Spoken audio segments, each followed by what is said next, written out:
করি, যখনই আমার মশলাপাতি আসে আমি এরকম ধুয়ে মানে এইটাকে যেমন একবার ধুয়েছি, এটাকে আরও 2-3 বার ধোবো, আর ছাঁকনিতে এরম ছাঁকনি করে ছেঁকে ছেঁকে থালায় মেলে দিই।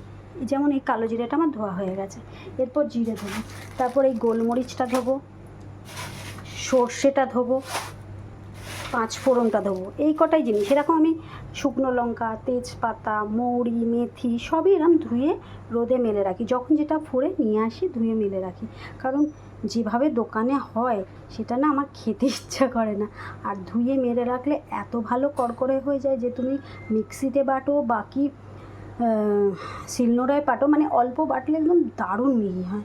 আজকে সমস্ত কিছুই যা যা ফুরিয়ে গেছে রাখছি, তেল ঢালছি, এটা প্যাকেট কাটার পর এরম বাটিতে রেখে দিই, অনেক তেল বেরিয়ে যায়, মোটামুটি একটা তরকারি রান্নার মতো তেল বেরিয়ে যায় এরম করে রেখে দিলে।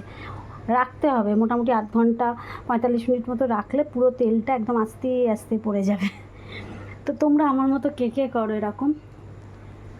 আমার এখনও সব ধোয়াধুয়ি বাকি, এগুলো রাতের দিকেই করে রাখি যাতে ভোরবেলা রোদ উঠবে একদম ছাদের মধ্যে দিয়ে দেবো। আর এখন যা রোদ, তো ঝুড়ি ঢাকা ঢাকা দিয়ে রাখি। এবার মনে করুন যেমন এটা একটু বেশি আছে, এটা কি করব, খবরের কাগজ পাতবো, দিয়ে তার উপর ছড়িয়ে দেবো, এরমভাবেই করে নিই।